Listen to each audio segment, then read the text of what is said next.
Hello friends, this is Rahi and welcome to our channel B Ed वाले। तो आज हम बात करने वाले हैं विकास को प्रभावित करने वाले कारकों की। तो चलिए डिस्कस कर लेते हैं। ओके, तो विकास जो है क्या था, देखिए ये कॉन्सेप्ट तो आपको समझना ही पड़ेगा कि विकास क्या है।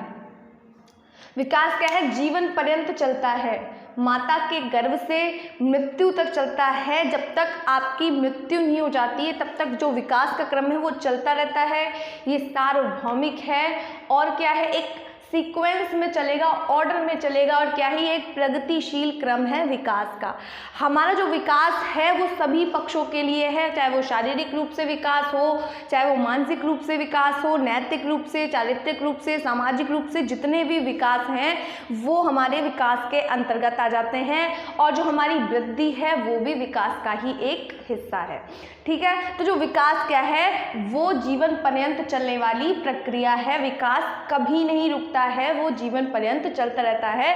आप किसी न किसी पक्ष में अपनी आयु के साथ बदलते रहते हैं, आपका विकास लगातार होता रहता है ये। ठीक है, तो अब हम समझने वाले हैं कि विकास के आपने देखा होगा, मैंने विकास के कुछ सिद्धांतों को पढ़ाया है। अगर आपने उस वीडियो को नहीं देखा है तो आप देख सकते हैं। उसमें मैंने पढ़ाया था कि निरंतरता का सिद्धांत, ठीक है, कि जो विकास का क्रम है वो कैसे चलेगा। वो अचानक से विकास तो नहीं हो जाएगा बालक का कि बच्चा इतना ही बड़ा पैदा हुआ हो, एक किशोरावस्था में पैदा हुआ बालक, ऐसा तो नहीं हो सकता।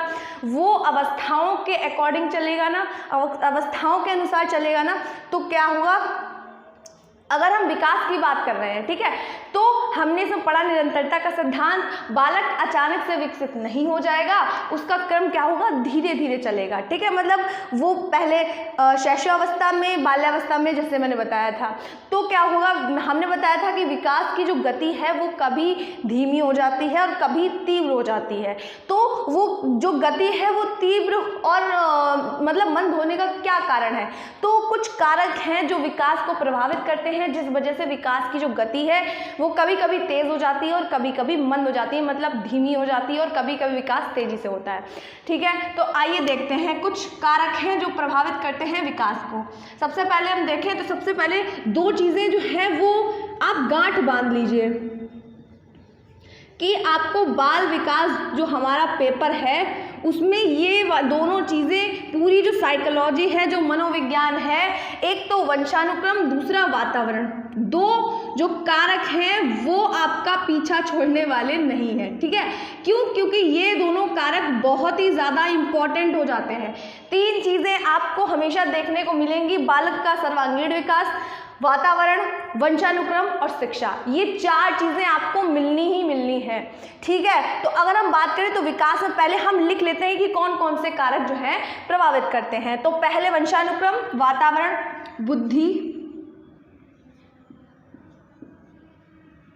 बुद्धि भी प्रभावित करती है। उसके बाद अगर हम बात करें तो लिंग,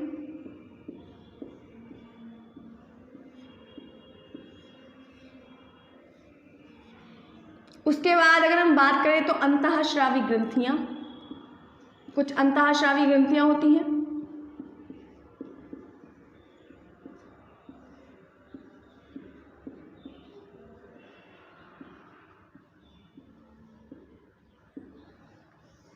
ओके, एंड जो जन्म का क्रम है,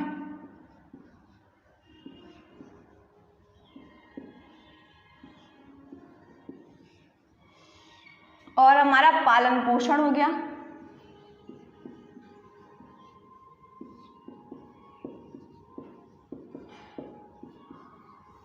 फिर हमारा हो गया कोई भयंकर चोट लग गई, भयंकर रोग हो गया,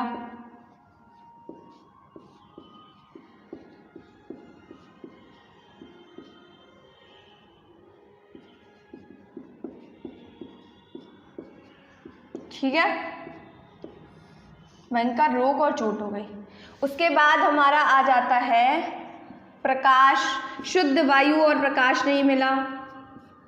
ये सब तो वातावरण के अंतर्गत आ जाएंगे, बट मैं अलग अलग पक्षों में आप लोगों को समझा देती हूँ।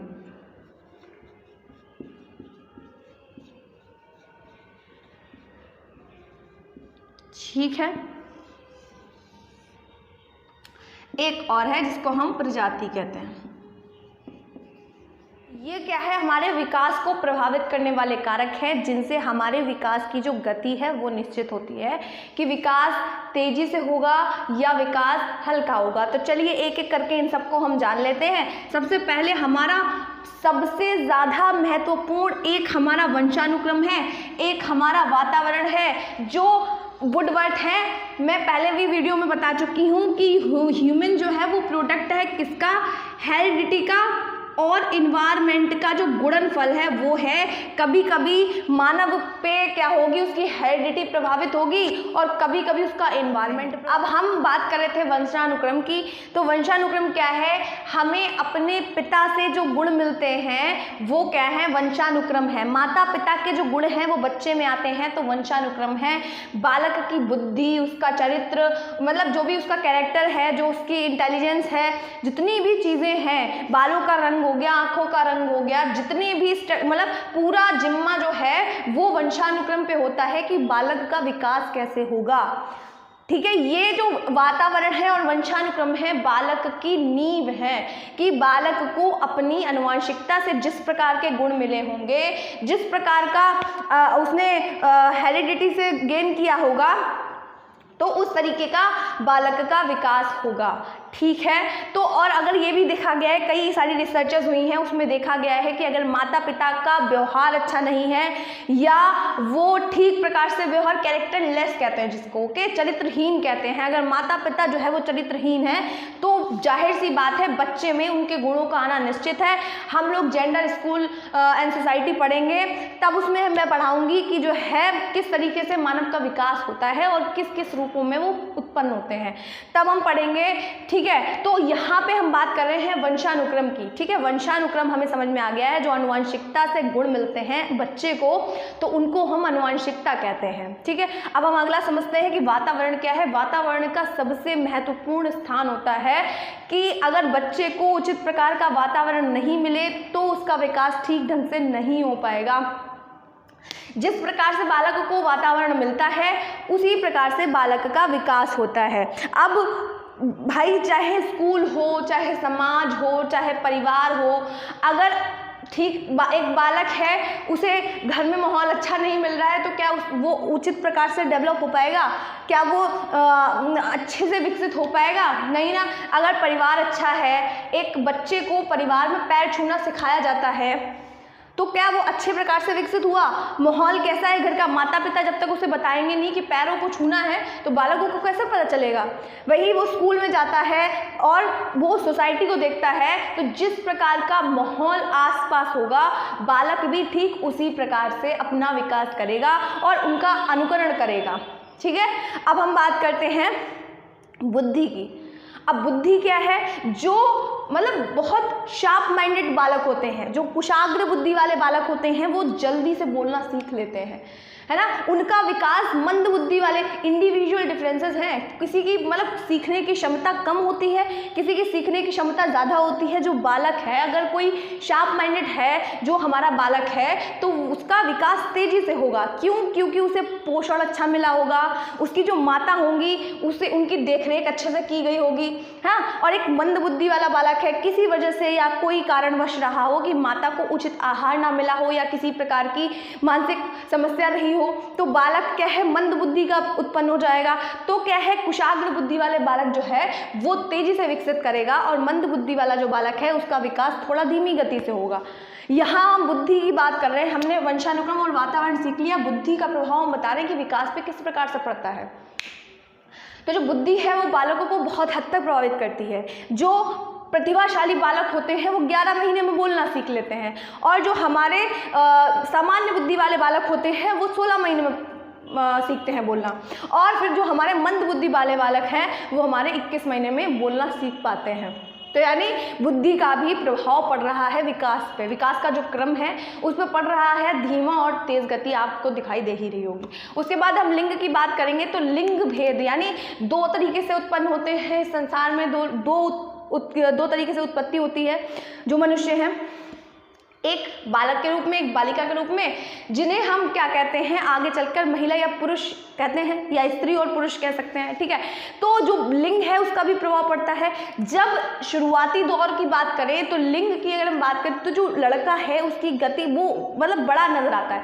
जब बालक उत्पन्न होता है बालक और बालिका में, तो बालक का भार ज़्यादा बालक की लंबाई ज़्यादा होती है और बालिका का भार ज़्यादा होता है। ये फैक्ट है कि कोई भी अगर बालिका उत्पन्न हुई है तो उसका भार लड़के के भार से ज़्यादा होगा और लड़के की लंबाई लड़की की लंबाई से ज़्यादा होगी। मतलब एक जो छोटी बालिका है उसका भार ज़्यादा होगा। लिंग की बात कर रहे हैं हम लोग, तो जो बालक है तो बालक शुरुआती दौर में जो है वो बालक का विकास अधिक दिखाई देता है। पर अगर हम बात करें बालिकाओं की तो बालिकाएं जो है वो बालक से पहले परिपक्व हो जाती हैं। उनका कुछ समय पश्चात जो है बालिकाओं में शारीरिक विकास की जो क्रम है वो ज़्यादा तेज़ देखा जाता है और ये तथ्यों में कहा गया है कि बालिकाएं बालक से पहले परिपक्व हो जाती हैं, यानी मेच्योरिटी उनमें पहले आ जाती है। उसके बाद हम बात करें अंतःस्रावी ग्रंथियाँ, तो अंतःस्रावी ग्रंथियाँ कुछ अंदर शरीर में शारीरिक रूप से कुछ ग्रंथियां हैं जिसमें से जो एक प्रकार का रस स्रावित होता है, मतलब निकलता है, ठीक है। रस स्रावित होता है जिससे क्या होता है बालक का विकास होता है, ठीक है। अब अगर इनका अच्छे से रस का श्रावण नहीं हो पाएगा या श्रावित नहीं हो पाएगा वो रस, चाहे वो बालक हो चाहे वो बालिकाएं हो, दोनों में ही जो उनकी अंतः ग्रंथियां हैं उनमें से एक रस जो है वो निकलता है, कह सकते हैं, या स्रावित होता है। अगर वो रस ठीक से नहीं निकल पाएगा तो बालक का विकास नहीं हो पाएगा। फॉर एग्जाम्पल एक जो गल ग्रंथि होती है बालकों में, ठीक है, तो उससे थायरॉक्सिन नाम का रस निकलता है,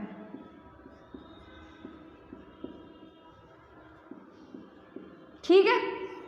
बालकों में गल ग्रंथि पाई जाती है, एक एग्जाम्पल है कि थायरॉक्सिन, ऐसे कई सारी ग्रंथियां हैं तो उसमें से थायरॉक्सिन रस का स्रावित होता है, ठीक है, निकलता है। तो अगर उसका वो ठीक से स्रावित नहीं हो पाएगा तो क्या होगा, बालक, ये क्या है, बालक के कद को निर्धारित करता है। तो बालक अगर इसमें अच्छे से स्रावित नहीं हो पाएगा तो बालक बौना ही रह जाएगा, ठीक है। तो कई सारी अंतःस्रावी ग्रंथियां हैं जिसमें से एक का एग्जाम्पल यहाँ पे पेश है कि गल ग्रंथि क्या करती है, उसमें से थायरॉक्सिन रस का स्रावण होता है और अगर ये ठीक ढंग से स्रावित नहीं हो पाएगा तो बालक क्या रह जाएगा, बौना रह जाएगा।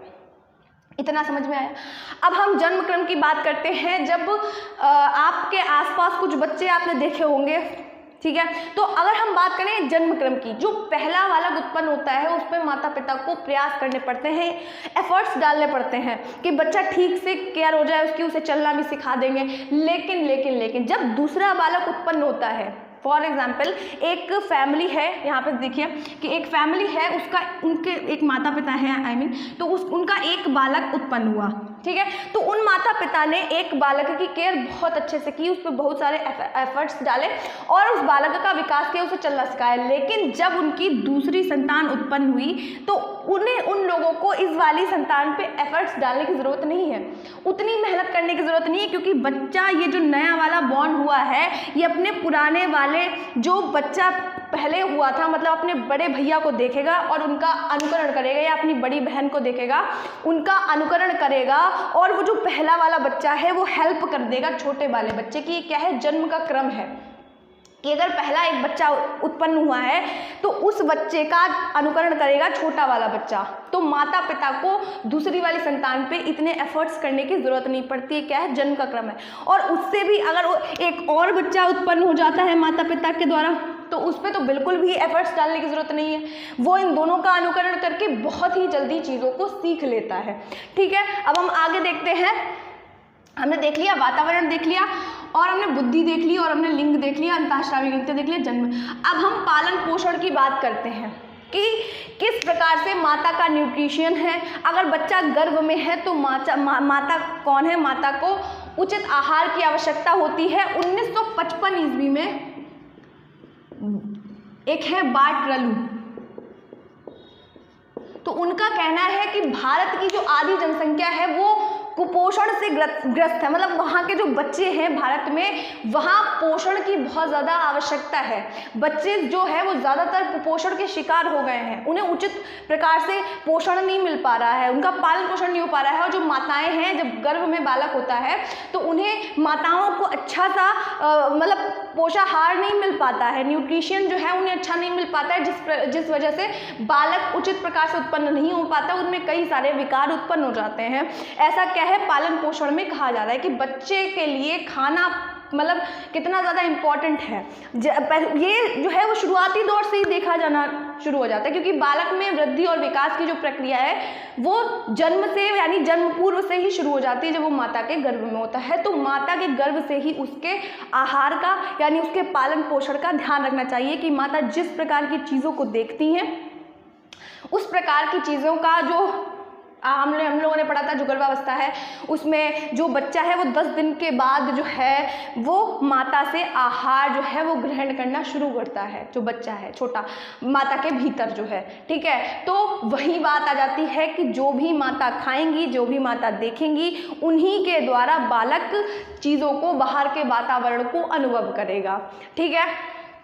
अब भयंकर रोग एवं चोट की बात करें तो अगर वो भी प्रभावित करेगा विकास को, तो अगर अब हम भयंकर रोग और चोट की बात करें तो बालक या माता को किसी प्रकार की समस्या हो गई है तो गर्भावस्था के समय ही, फॉर एग्जाम्पल अभी मैं देख रही थी, कल मैंने देखा था तो मुझे वही बता रहा था कि एक लेडी प्रेग्नेंट थी तो उन्हें सांप ने काट लिया था, ठीक है। तो उन्हें सांप ने काट लिया था, उनका बहुत सारा ट्रीटमेंट हुआ और क्या हुआ, पर वो बच गई, बट उनकी जो बेटी थी वो गूंगी हो गई। क्यों? क्योंकि वो जो इफ़ेक्ट था वो बच्चे पे भी पड़ गया माता के ज़रिए। माता को सांप ने काटा तो उनका इलाज तो हो गया, पर जो प्रेग्नेंट थी वो, तो उनके गर्भ में जो शिशु था या बालिका थी वो गूंगी हो गई, देखा। तो प्रभावित किया ना विकास को। जो भयंकर चोट का मतलब कोई रोग हो गया या चोट हो गया, माता को हो या बच्चे को हो, कोई लंबी बीमारी हो गई बच्चे को, तो वो भी उसके विकास को प्रभावित कर रहा है, या किसी प्रकार की चोट लग गई तो क्या है, वो भी बालक को प्रभावित करेगा, बालक का जो विकास है। अब हमने पढ़ लिया इतना, बस इतना सही था कॉन्सेप्ट इसका। तो अगर किसी भी प्रकार, हाँ ये वाला रह गया है, ये और ये वाला, तो हमें क्या है, शुद्ध वायु और प्रकाश। अगर बालक को, ये तो वातावरण के अंतर्गत ही आ जाएगा, ठीक है, ये जो जितने भी हैं इन दोनों के ही अंतर्गत आ रहे हैं, आप देख रहे होंगे, लेकिन मैंने इनको अलग अलग डिवाइड करके लिख दिया है। अब शुद्ध वायु और प्रकाश की बात करें, अगर उचित प्रकार से बालक को वातावरण नहीं मिलता है या उचित प्रकार की वायु या प्रकाश नहीं मिलता है तो भी बालक का जो विकास है वो अवरुद्ध हो जाएगा, वंचित हो जाएगा, वो ठीक प्रकार से विकसित नहीं हो पाएगा, विकास का जो क्रम है वो धीमा हो जाएगा और वो उचित प्रकार से विकसित नहीं हो पाएगा। प्रजाति की बात, जो विकास का हम लोग विकास देख रहे थे तो हमने प्रजाति का देखा था कि प्रजाति किस प्रकार से विकसित करती है या फिर प्रभावित करती है विकास को। तो प्रजाति क्या है, उत्तरी यूरोप के जो बालक हैं उनका विकास, उत्तर यूरोप में जो बच्चे रहते हैं उनके विकास में थोड़ा सी मंदता आएगी और जो भूमध्य सागरीय बच्चों का विकास है वो उच्चतम प्रकार से होगा, ठीक है। अब हमने ये देखा क्या है विकास को प्रभावित करने वाले कारक हैं। अगर आप लोगों को किसी भी प्रकार की क्यूरी होती है तो कमेंट सेक्शन में बोलिएगा। आज के लिए इतना ही रखते हैं, मिलते हैं नेक्स्ट वीडियो में।